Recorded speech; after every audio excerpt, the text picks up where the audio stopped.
Max is a hydrogel mask infused of electrolytes. Yes. It's only mixed by water. We could use it in the face, any part of our body.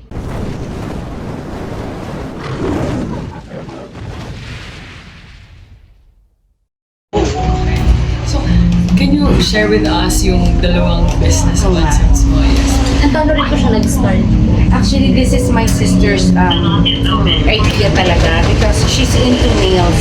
Ako naman into skincare, diba? And holistic approach, therapy and all that. So we both decided to venture together. Kaya nagkaroon kami talaga ng idea, why don't we copy the same palette with the Aura Wellness and Spa? So we did it, and then everybody comes here naman na, especially sa Town and Country Village, doon yun yung madalas na pumupunta dito nagtatanong. So they really like the vibe. Especially the people who works here. Actually, yung iba nga kahit malayo nakatira, gusto nila mag-work dito kasi ang gaang daw ng vibe. Parang gusto mo matulog. At tulog na tayo lahat. Very social vibe. Oo. Is this your first beauty and wellness business? Yes, ito yung one of the biggest project with my sister. Kaya talagang support kami ng sister ko sa isa't isa. And at the same time, yung mga friends ko, nakita niyo naman sila. Yes. Yung hot dates. Parang gusto mo umiyak kanina kasi parang it's so surreal na parang ano ba to? Panaginip ba to? Parang I'm so happy. Background lang kasi you're now based in the US. So how Yes. did this happen? Because of Estemax. We actually distribute Estemax because I use it in the States. I'm a licensed esthetician and I love the idea of this because it's organic and every end of the treatment, talagang yan yung ginagamit ko and all my clients loved it. So, sabi ko, bakit hindi ko kaya dalito sa Pilipinas? Kaya sumubok ako. And where is the names for? Okay. So, Estemax is a brand. It's actually originated in Korea. It has been there since 1990s already. And then, the owner actually moved to US and then doon mas nag-distribution ng madami. So, Estemax is a hydrogel mask infused of electrolytes. Yes. It's only mixed by water. We could use it in the face, any part of our body, every after the treatment, even with laser. It's actually a good post-care. Question lang, is this something that can only be available here or pwedeng bumili na tapos kami yung Actually, these jars are only for professionals. So, yes. And then, meron kaming retail na nasa box, nasa spa. Yun yung retail. And it's about 1,500 pesos. It has a package already of spatula, bowl. Kompleto na siya with 2 usage. Yes. And then, you mentioned kanina na yung warm serum natin, you formulated it yourself. How was that like? Well, actually, Ang ganda kasi ng no, ang formula. ganda. When I tried still to raving. Oo. Dapat mamaya, masahin ko kayo.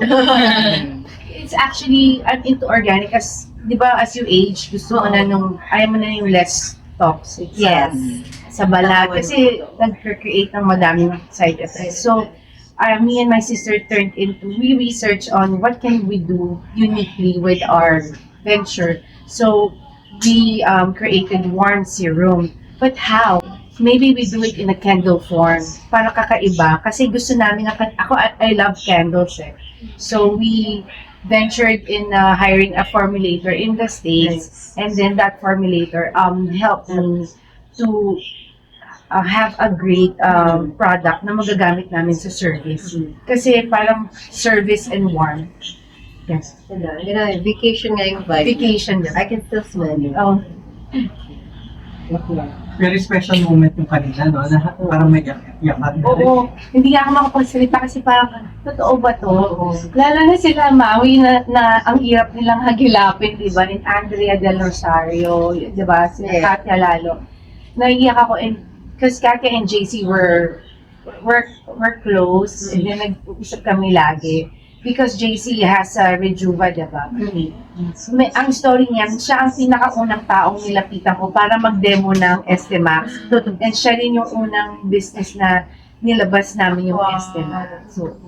So parang, lahat ng mga bagay na nangyari. So, parang feeling ko merong sabi nga nila, di ba, step by step. Success. So, success ka, di ba?